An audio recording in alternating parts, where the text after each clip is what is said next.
August 29, week 2 of the high school football schedule comes up. Siegel at Lebanon, Beach at Mount Juliet, Page at Green Hill, Northwest at Wilson Central. 3 schools on the road: Friendship at Fayetteville, Watertown at Gordonsville, Mount Juliet Christian at Concord Christian in Knoxville. And Saturday, Cumberland University kicks off the season at Tennessee Tech, 12 noon kickoff. And I've got some ticket details when we get Coach Tim Mathis on board in the second segment of the show. Last week's high school results: Green Hill 38, Beach 21 on Thursday. Lebanon goes on the road and defeats Nolensville 27-22. Wilson Central at home takes down Cane Ridge 33-14. Friendship Christian wins 34-7 over Trousdale County. Antioch 24, Mount Juliet 2, Smith County 28, Watertown 23, and Joe Burns tops Mount Juliet Christian Academy by a score of 42-7. Chuck Gentry, head coach of the Blue Devils, with us in the wake of last week's 27-22 victory at Nolensville. All things considered, and let's get away from the football game just for a second, but the logistics, packing everybody up, getting the buses loaded, getting them through, getting them on, getting through traffic, going where you wanted to go. How did that aspect of it go, Chuck? It was good. The JV bus had a rollout on the way down, and we swapped buses. They made it about 6 o'clock, right on time to speed in there, get their stuff on, and get ready to warm up. But besides that, everything was good. Showed up at Nolensville, and there was a huge crowd. They had a band, a DJ, a guitar, largest student section that I've ever played in front of, and they were active. They had people in both end zones, and good atmosphere. I didn't realize this, but I was told this weekend the last 3 years they've won 33 ball games, and so to go down there and come away with a 27-22 win, even though there's a new coach and a lot of stuff, there a lot of good football players and tradition, a pretty new school, but a kind of a tradition-rich school here in the past couple of years. It's, if you ask me, all things considered, I'll take it. And we'll get into the offensive side of things in just a minute, but defensively, your team made a stand as the clock's running out, got them stopped around midfield to be able to lock the win up and get away with a victory. That was awfully impressive, to rise to the occasion the way you had to. Well, we have talked about having faith, having the discipline, and playing relentless, and kind of our 3 words for the year. And at a time, I was talking on the headset and said, well, we're going to find out who we are. Are we going to fold the tent and point fingers and blame things, or are we going to rise to the occasion? And here we are. Jawan Stafford makes a stop. Deontay Wilson makes a stop on the quarterback draw, and then they clock it in one play, and he's got pressure and throws it away quick and incomplete, and game's over. And to rise up and make that and make those plays instead of, all right, I guess on the first down they threw a pass, and it beat Jadon Stafford up a little bit, and he good coverage, good break, and you're like, oh, that's easy for him, and he drops it, and then you're thinking, oh no, and but to come away with the victory is good, and to respond and to be able to be in a tight game in a hostile environment against a good football team and come away with the victory was good, and I was very, very much pleased with how we played, and our effort, and lack of pre and post snap penalties was pretty good. Defensively, the Stafford boys on the end, relentless. You rotated some nose guys in there, got those people some work. I thought your front group played really well, and your secondary got matched up with a really good receiver. Well, Oliver Bender is one of the best players in Davidson County. He's a 6'4", 205-10-pound wide receiver that can run and go and athletic. And I told him after the game, great football player, and looking forward to watching him on Saturdays because he is and getting him out of here. He is one of those dudes, and he caught 2 or 3 kind of tunnel screens. He caught a touchdown pass where we have good coverage and we let the quarterback break contain, and he comes back and should have if we contain him, and that doesn't happen. And then he caught one more ball, and then he caught the one where the quarterback run all the way back and he run all the way across the field on Gavin. And besides that, I thought we held him in check pretty well, and we felt like if we didn't beat ourselves and he didn't beat us, then we had a good recipe and a good opportunity to come away with there with the win.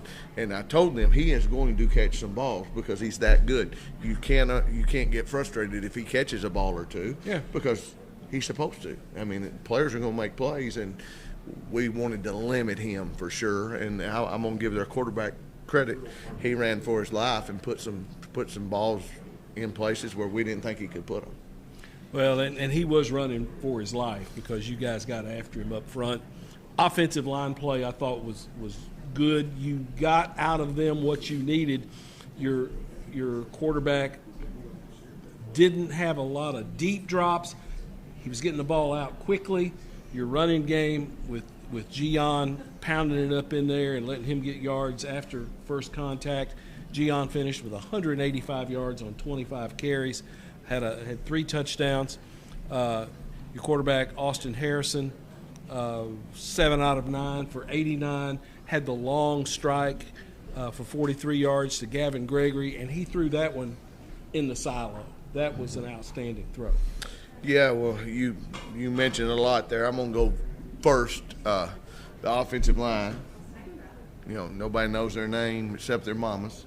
And they don't get a lot of credit, but did for most of them starting their first football game, did a pretty good job. Lot of improvement there from where we've started to where we are.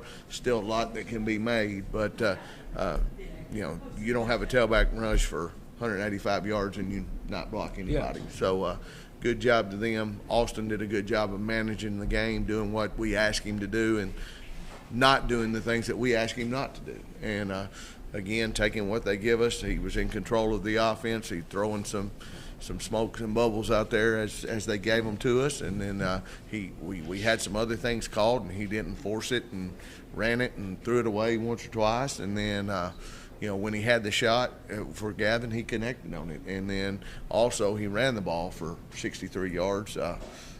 9 yards a carry, I believe, and which you had not shown that in your scrimmages. You had a different color jersey on him, trying to protect him, but he got it done. Well, he took off running today, and he said, "I thought you wanted me to run." I said, "Son, in 2025, have I called a play other than 2 for you last week, which we worked on all week for you to run?" He said, "No, sir." And I said, "Then don't run."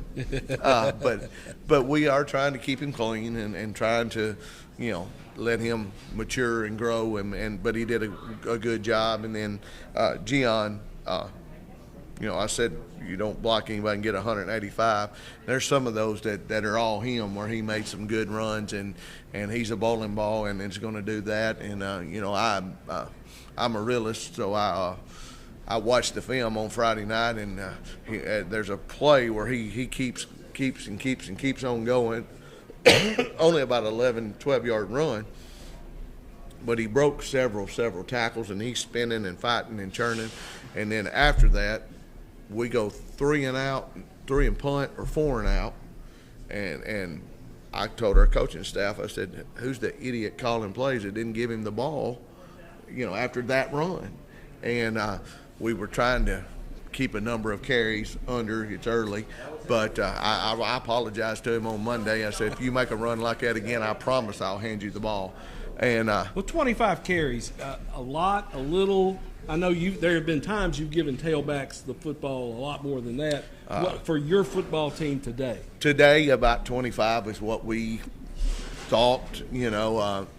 He can handle more than that. Don't want him to have to, but there are times when you say, hey, we're going to line up and run the football, and here we go.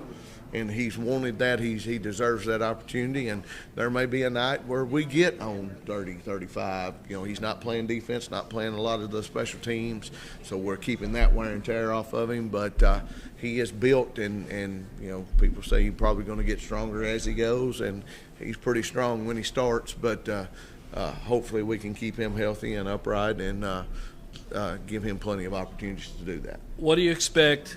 Home opener. Siegel comes to Lebanon. What do you know about the Stars? Well, they went to Cookeville, which is a hard place to play, and won on Friday night. So that's the first thing that caught my eye. The second thing is they've got a left tackle, number 77, that's 6'6" or 6'7", 315 pounds. It's got some stars behind his name and got some SEC offers. So that tells you right there he's a good football player. Sometimes they line him up at defensive tackle too. So good-looking kid. Hopefully he don't get his hands on us very much, and hopefully he don't play much defense, so we don't have to block him too much. But that he really sticks out on film. They've got a running back that runs it hard that we kind of compared to Gion. They're a spread football team. They're going to run inside zone a lot and RPO and smoke and bubble and the things, take shots very similar to what we do. And then they're a five-man front on defense, shade 50, and very aggressive in the secondary. So we got our work cut out for us.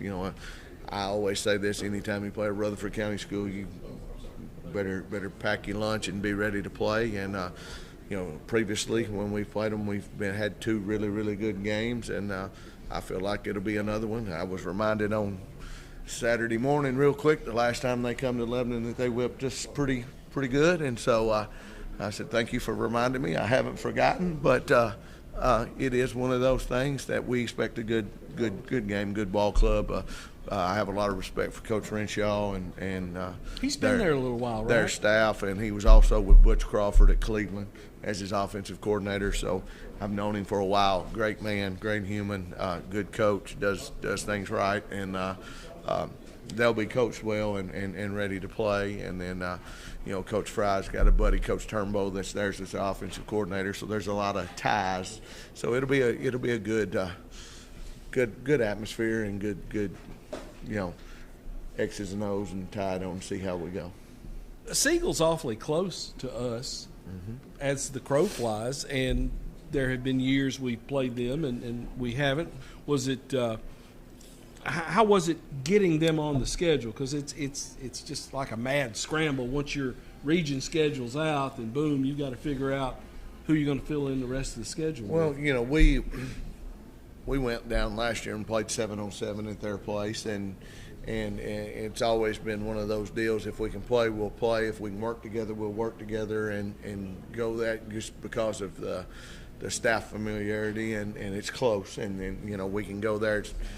Bus ride's easy. People can travel easy and go to Murfreesboro and eat, or they can come to Lebanon and eat, and it just makes sense. It makes sense to play somebody closer. Probably could get somebody further away that might have been a little easier opponent, but that's not what you want all the time. There's times for that, but sometimes and hopefully we're at a point where when we're calling, people don't say, hey, that's a homecoming game, that's a win.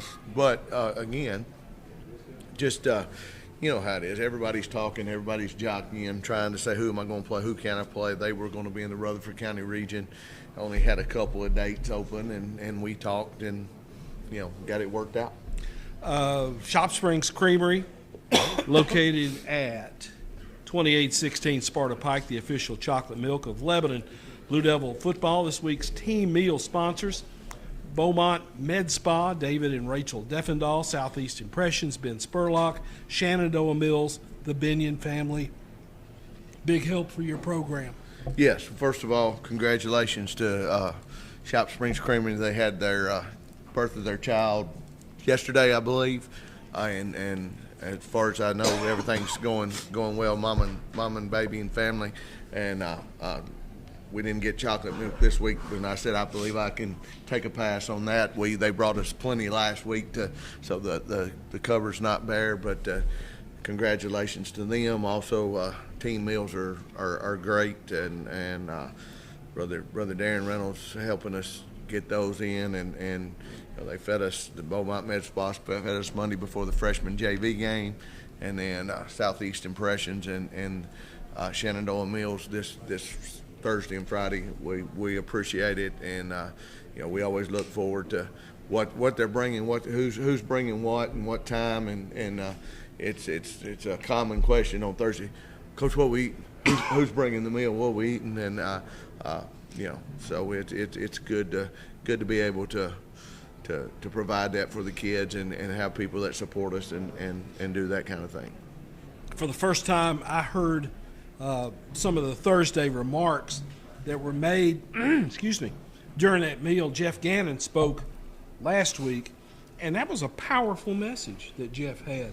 The kids get a lot out of that if they'll take it and fold that into their lives.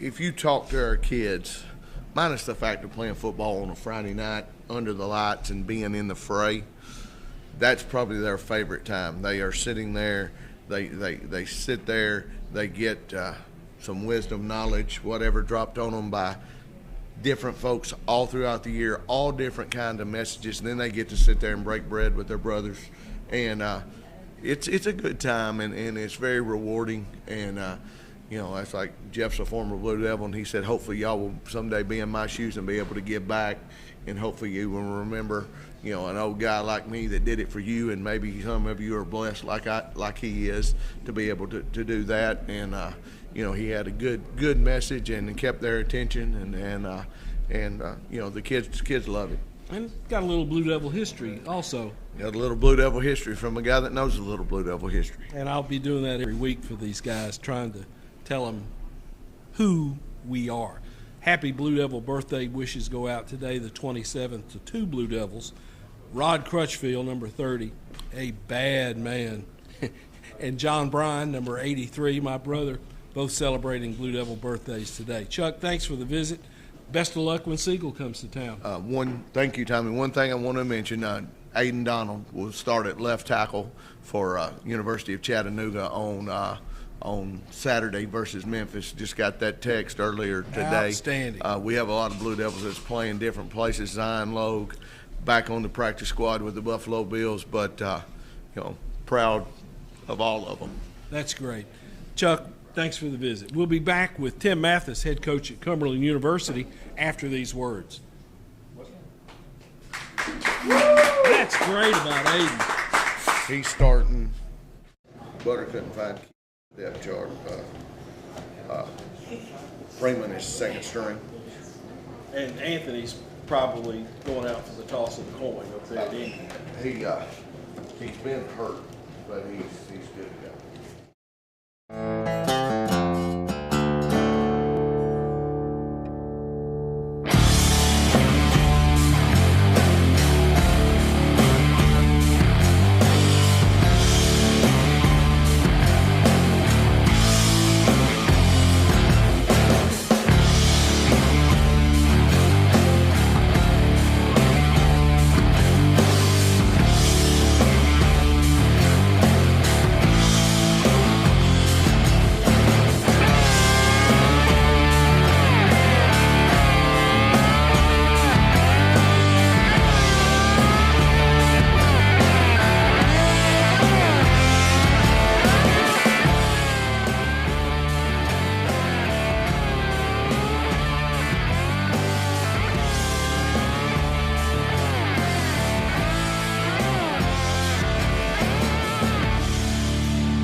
Our second segment of Coach's Night Out.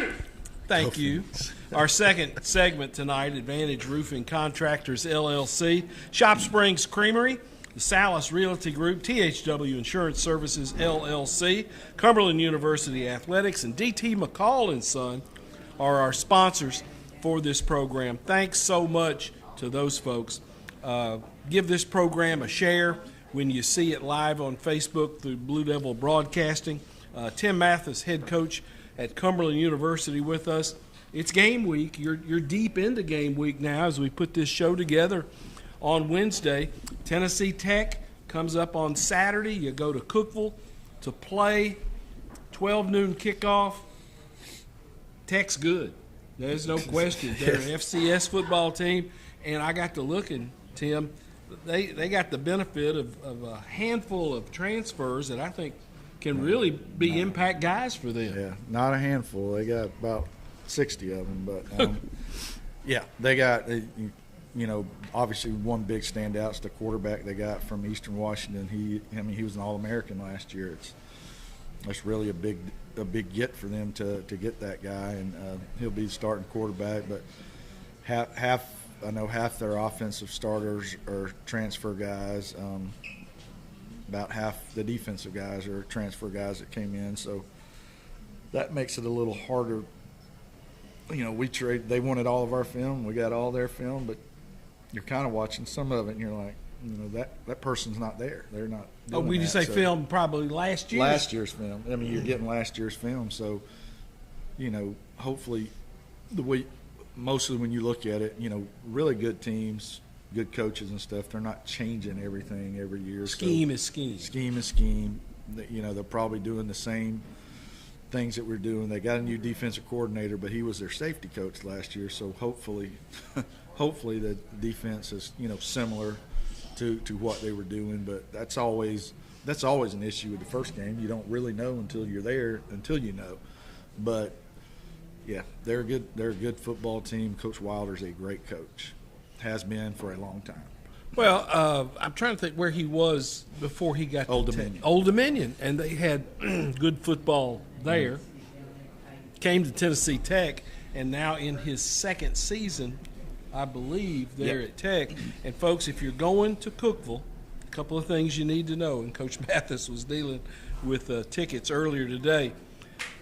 Tickets are available online if you want to go to Cookeville and see the game, ttusports.com. There's a ticket link. Tickets are $20. Everything's general admission. They have a discount of $18 if you are between the ages of 3 and 8. $17 if you're between the age of 3 and 18. And if you're over 50, that would be in my ballpark, you go down to $17. They also will have 2 tents set up on either side of the grandstand where you can buy tickets. Now, they won't open until 1 hour before kickoff. They take cash, credit card, debit, whatever. Umbrellas are permitted, as are seat cushions, although big backpacks are not permitted in the stadium. And when you go, you're going to see half a stadium. Correct. Because the old stadium with the old press box, the old side, I think that's their west side, was demolished. And coming up out of the ground, 4 elevator shafts is all that's over there now. What used to be the visitor's side, now everybody sits over there. They do have a press box at the top. It used to be a hospitality press box, auxiliary press box for the president and some folks like that. Well, now everybody's working out of there. Will your coaches be up on a roof somewhere, or will they be inside? I think they're inside. Okay. I haven't. They're It's supposed, all just they're one supposed, level. Yeah, they're supposed to send. It hadn't got emailed yet, but they're supposed to send all that. I just know it's all on. It's on one side. We're in a big tent. Coach Wilder had called and apologized about that, and I was like, well, we're in NAI football. We've dressed in a few tents before in our day, but this is going to be a high-class tent. It's got air conditioning in it, and it's got And there won't be fire ants right, there. hopefully there won't They be went to fire Shorter ants. one time and came back with a bunch of ants. Yeah. Or it wasn't Shorter, it was Mississippi. It was Jackson, Mississippi, Jackson, at Belhaven. Belhaven. Ants wanted to get out of Mississippi. It's so bad. Well, again, they approached you about playing. You've got a spot to play them. Cumberland, for the last several years, has played 10 games. You've picked up this 11th game. Is this a yardstick? Is this a challenge game for your kids? It's obviously a challenge game. You know, some of our kids think they could play at that level, might have been overlooked or what. You know, we'll find that out in a heartbeat. But it's a challenge game. It's not, you know, we're going to do what we're going to do. It's obviously paramount. We don't turn the ball over and do some things, but it is, you know, I'm looking more about our guys, how we're competing during the game. You know, if I told them earlier this week, you know, everybody at some point in a game, no matter what, even if you're winning at some point, you're going to face adversity. What happens, you know, that old adage, when you get punched in the face, what do you do? And, you know, that's what I'm looking at. What are we going to do when we get punched in the face with this group? Because that's going to happen all year. So, you know, it's a good challenge and a good measuring stick there of what's the reaction when something happens that we don't want to be that way or whatever. You know, how do we act after that? That's a response as opposed to a reaction. Reaction. Kind of Right. We don't want the bad reactions or whatever. We just want a response. You know, every play you either win or lose that play. And, you know, nobody wins 100% of their plays. Nobody grades out at 100%. So, you know, you're going to lose some of those battles. Well, when you lose it, how do you react to it? And that's what, especially in a game like this, is what you look at. Because, you know, on paper, you know, most people are doing this. Most people at Tech, they're fans and all that. They're just, you know, why is Cumberland even showing up or whatever? But, you know, that's why you play the game. And you know, we're looking at the character of our kids. You always say that you know that adversity builds character. It doesn't build character. It reveals your character. It shows who you are when something bad happens. How you react is what your character is, and so you know that's something that we really take a big look at. How has practice been? We're sitting here on Wednesday. How has practice been to this point? It's been pretty good. It's you know, breaking off to where we're having the scout team where we're really working on Tech and on offense and defense, and today's practice was a pretty good practice. We had a pretty good day, so it went pretty well, and we just got to have another really good day tomorrow to polish, and you know, and then it's just, you know, Friday's basically your walkthrough day. Your polishing's over with. Now it's just time to lock in mentally and get ready for the game on Saturday. But the kids are ready to play somebody different. Do you know now who your 11 are on both sides of the ball? Yeah, we do. Zach Holzclaw is going to be our starting quarterback, but Jalen Abston will play. He will play some too. We actually have some packages where he's going to play too. But Zach, and I am proud of Zach because Zach's has been Luke's backup the whole time Luke was there. So I'm proud for him that he stuck with it, fought, and he was the most consistent. And they were all up and down, but I'm proud that he battled through and got that. But what does Luke give you offensively? He to me, he's probably the best passer we have, thrower of the football. He really does that really well. Did it in high school really well, and he does that really well. He's able to run the ball.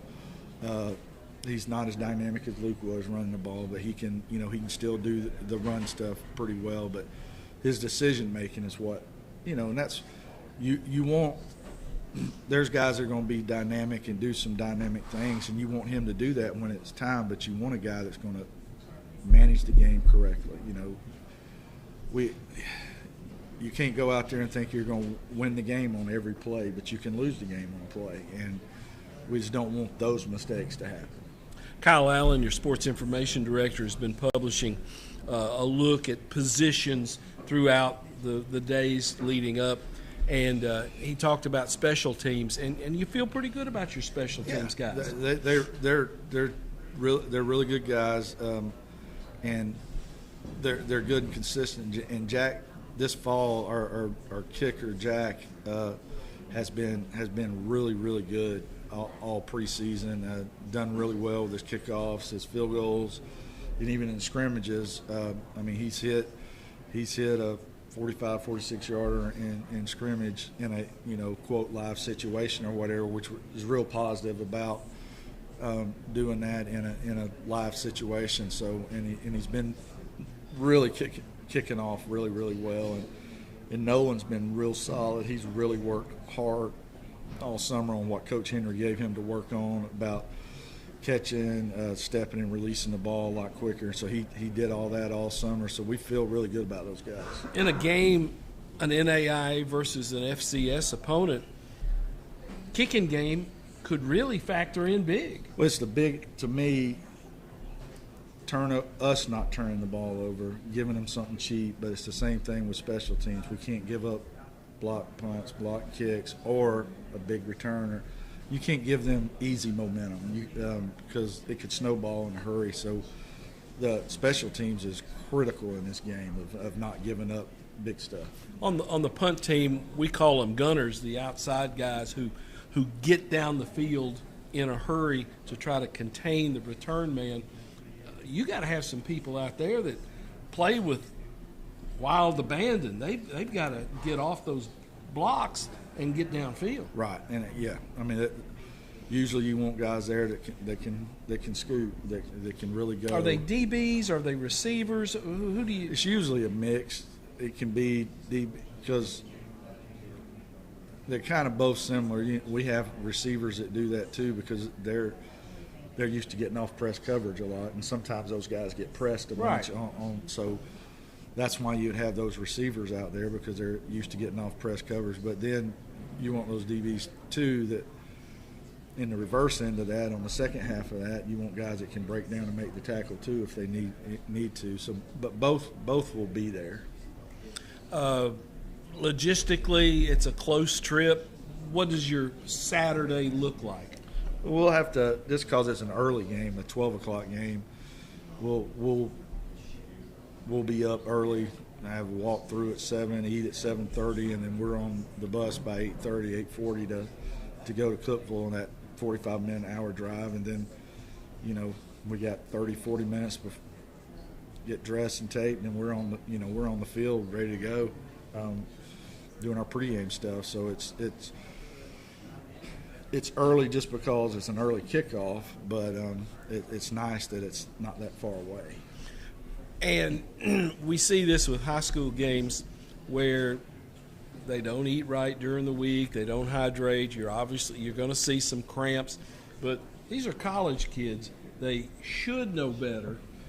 I know you've told them, the training staff has told them, hey, take on fluids, let's eat right, that sort of thing. Is that a concern, playing on the turf high noon on a Saturday? It is, just kind of looking at the weather. Luckily, it's not going to be like it was 2 weeks ago as far as, real hot, but it's August. It's right at Labor Day, so it's still going to be warm, especially because it's on turf too. So that will be a concern, but it's a concern for both of us probably. It's not just our team, it's their team too. And the biggest concern to me for that team is they probably have more depth than we do, and it's because of scholarship limits or whatever. So that's a bigger concern I think for us, just because of the scholarship limits and stuff, that they probably have more depth because of that. So maybe they're rotating guys more than probably we are, so we got to do a better job of making sure we're taking care of our guys. How many kids will you dress in, 3 bus loads maybe? We're taking 3 we're taking everybody, but we'll have around 70 kids dress, but our whole team's going because I just think that's important that they all get to be a part of that. Tim, thanks for the visit. Best of luck. Finish up the week strong in practice and go get them in Cookeville. Thank you. Go Phoenix. Tim Mathis, head coach at Cumberland University, with us here on the program. We'll be back and close it up with Josh Crouch, head coach at Green Hill, in just a minute.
Hey, thanks for staying with us. Coach's Night Out live from Town Square Social, Wilson County's only rooftop bar. Advantage Roofing Contractors, LLC, Shop Springs Creamery, the Salas Realty Group, THW Insurance Services, LLC, Cumberland University Athletics, DT McCall and Sons, Carthage, Lafayette, Lebanon, Franklin, Cookeville. Let's run through the schedule.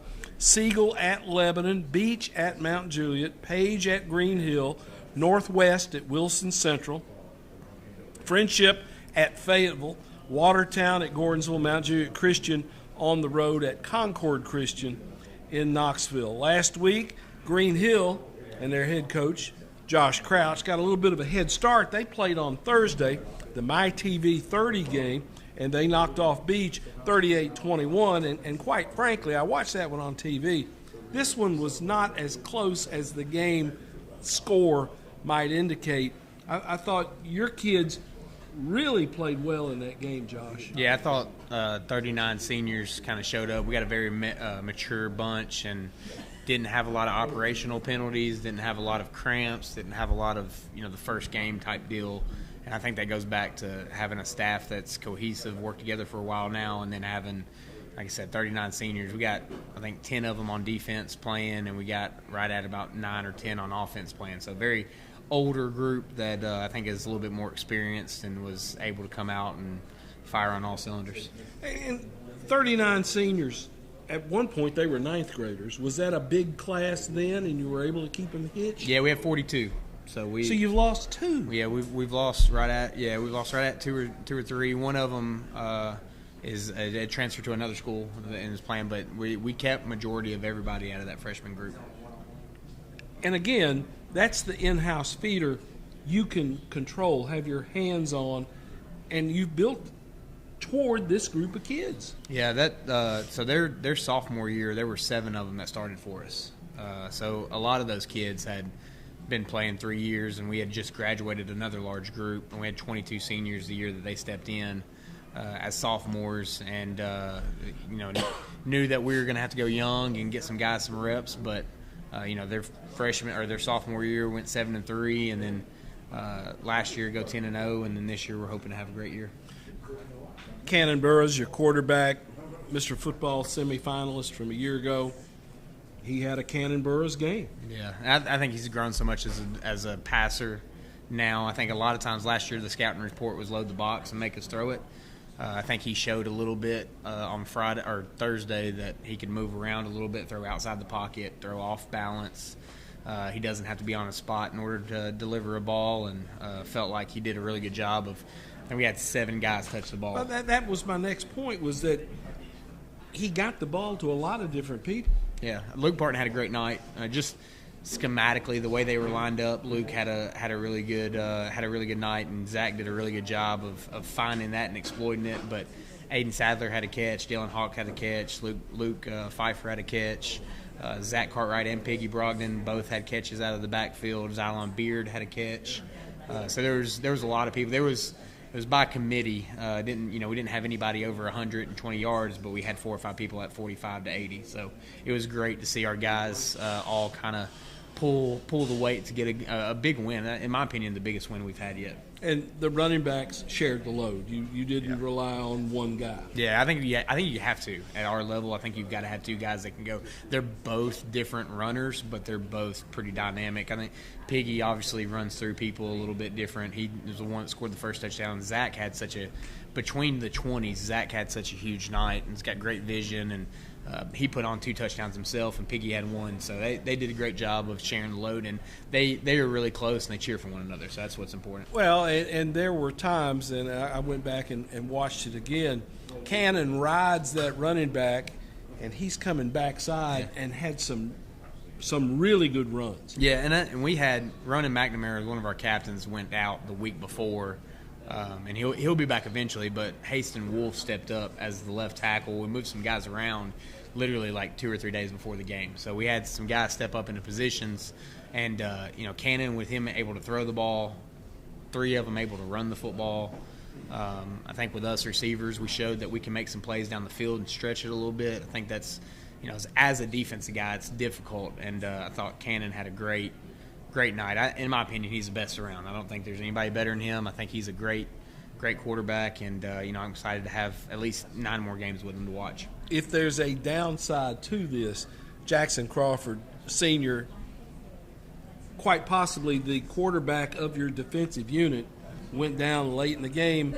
Special teams play, Beach scores to cut it to 17 points and decides they're going to go onside kick inside a minute, right? Yes, 32 seconds. 32 not seconds. That I've relived that. And they go onside, and Crawford gets in a pile and breaks his ankle. Yeah, it was unfortunate. He broke our school record in tackles in a game. He had 20, and he was taken out in the fourth quarter. So we didn't even let him play the fourth quarter, and he had 20 tackles. And for what they did, the guy that he was, he set our defense. So we made our whole defense based off of what he can do. Because he can roll down and get in the run game and make tackles and doesn't mind sticking his head in there. Yeah, and he's a linebacker that plays safety. He covers well. We use the 3 high safety spot, and he's the middle safety. So you got to be in the box. You got to fit the run. You got to also be quarterback zone read. You got to take hook curl. You got to carry 3 vertical. There's just so much that he had to do, and now we got a large void to fill. I don't know that we'll ever fill. Jackson Crawford to me is the same as Cannon Burrows, Ameza Danian, same kind of kids. Yeah. Same type of kids. And I don't know if you replace them, but you try to coach up the guys that are behind them. Adjustment-wise, what are you going to have to do now that he's gone for the season? Will Butler's going to step up big, I think. Will Butler's a junior for us that started last year as a sophomore. I think he's the guy that bears the load with a lot of the stuff that Jackson did. He's going to be that guy next year. We already knew that, but he's just going to have to push into that role a little quicker. And we're going to have to move some pieces around. You'll see Sean Kimbrough is going to step up as another senior that's going to play some corner. Mike Palmer is going to move back and play some safety stuff. And then we've got a freshman that we're really excited about is going to come in and play some corner. His name's King Wright. Well, with a group of 39 seniors, Yeah. You've got a 9th grader that might get on the field. Yeah. That's saying something for him. He's a baller, and he's a good football player. I think a lot of people would know his KT Tolbert is his sister. She's a heck of a if basketball he's player. half the athlete she Yeah, is. they're a good family. And we're excited about him for the opportunity he's going to get. And these next 2 games are not it's tough to go out there and trial and error. But we've got a lot of kids I think that's going to move into that spot. Ezra Buchanan's one that's going to step in also, and it's just next man up. Try to coach them up, and we got what we got. And I still feel very optimistic about what we have over there. It's just going to be hard to replace Jackson. Page comes to your place.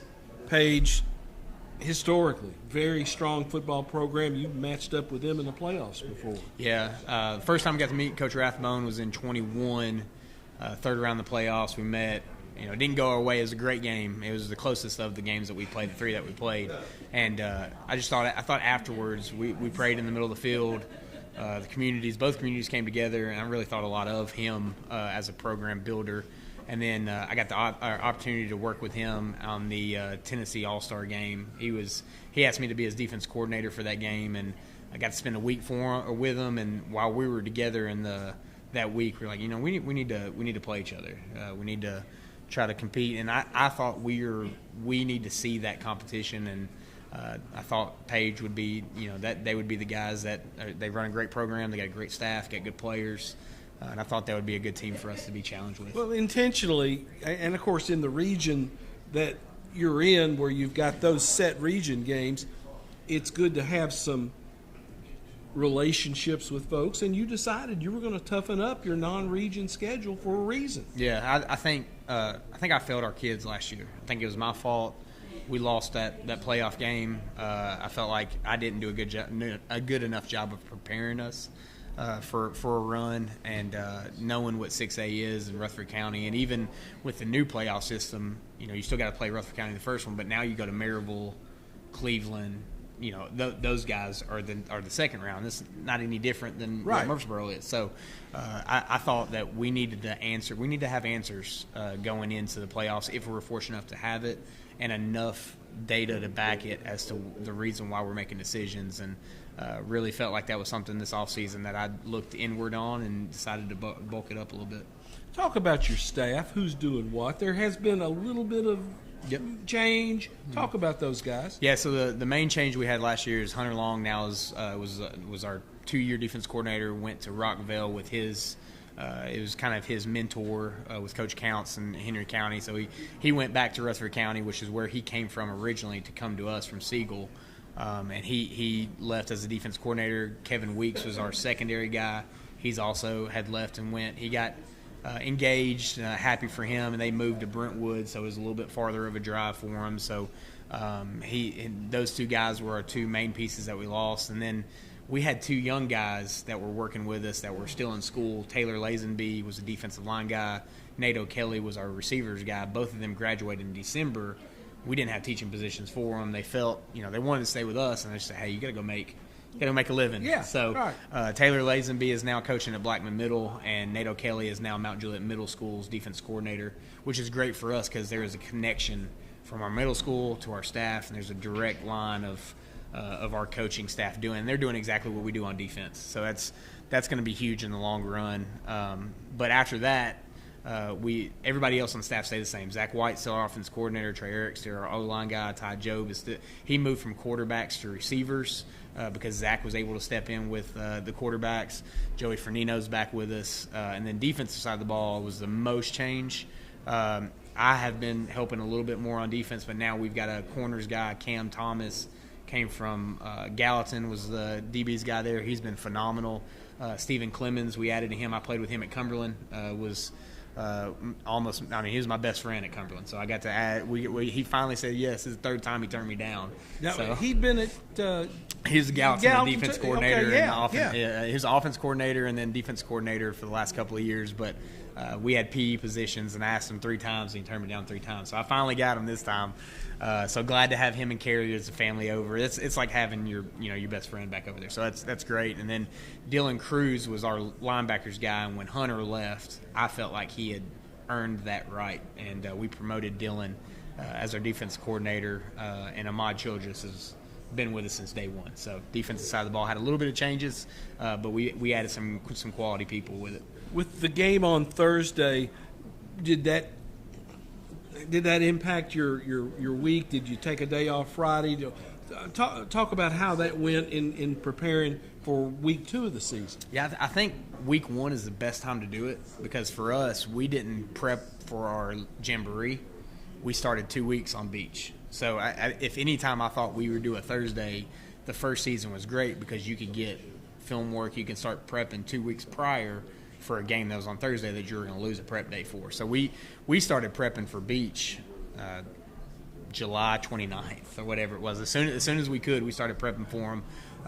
And we went into scrimmages just as base and see what guys can do. Well, and beach, let me interject here, they're pretty basic on what they do. Yeah. They do what they do defensively. And they do it really well. They do it defensively and offensively. I mean, we knew going into it, you across the board. I mean, I think their smallest guy was 6'4". Yeah, he's 280. I mean, they've got a big team, and we're not blessed with size, but we're blessed with speed. So we knew we had to change some things what we did schematically to be able to fit what they do. And they're going to run the football. They're going to run at you. So that's we knew that we had to be physical with them. But I think after the first week of trying to move on to beach after that second week of jamboree started, we were able to get film, start working on them, and then that Friday, Saturday, Sunday was nice because that Friday I got to go watch my daughter play volleyball.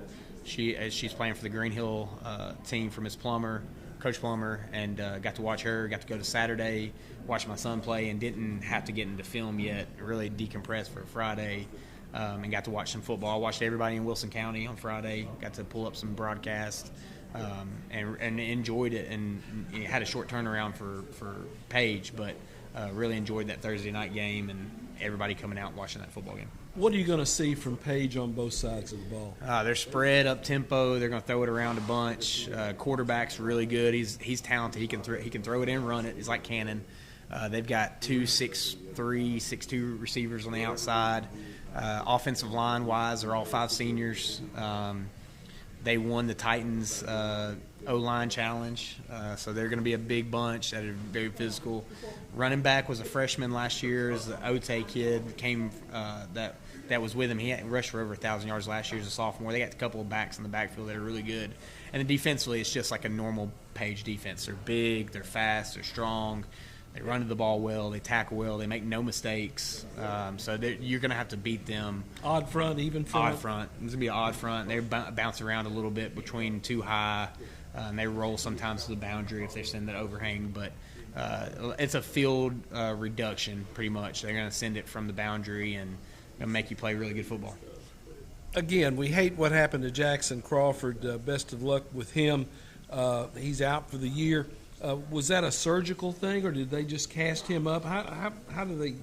Yeah, they fixed him. I know that they put a plate in, and luckily, thank God there wasn't a ton of ligament damage in there. So it's just the pain of breaking a bone. So they put a plate in there. They put 4 screws.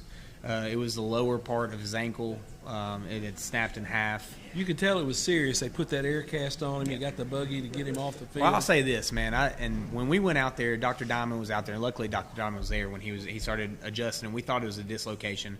They were tugging on his ankle. They were moving it. They're jumping up and down. And that kid stayed stoic. I mean, he was no tears, no nothing. And he was, man, he's – it's a different kind of tough. I mean, he was, and even when we went to the hospital afterwards, and we had about 8 or 9 of his friends came in there, and I went in there, and they're doing the X-ray. They had to reset the ankle, and man, he's a rock star. He's a great kid, and we're gonna miss him a ton. But as far as like, grit and tough, that kid's it. The kid is it. So. Just unfortunate. He got his ankle tucked underneath him, got pulled back behind it, just body weight fell on the back of it. Gosh, and they didn't show the replay on TV. Sad thing for a really great kid and a good football player. Hey, have a good next couple of days getting ready for that Page game when they come in. Again, you'll have a great crowd in there. Hope so. Friday night, starting out with a couple of home games right there. It's got to help pay for some headgears and shoulder pads and stuff like that. That's right. Hopefully it'll be a good product. It should be 2 really good teams. They've been in the state championship 4 years in a row. They're going to travel well. They got a great student section. I think it's going to be a really, really good football team. So I think the game in general will showcase a lot of what we both do well. So it should be a fun atmosphere if you're able to check out a Friday night football game.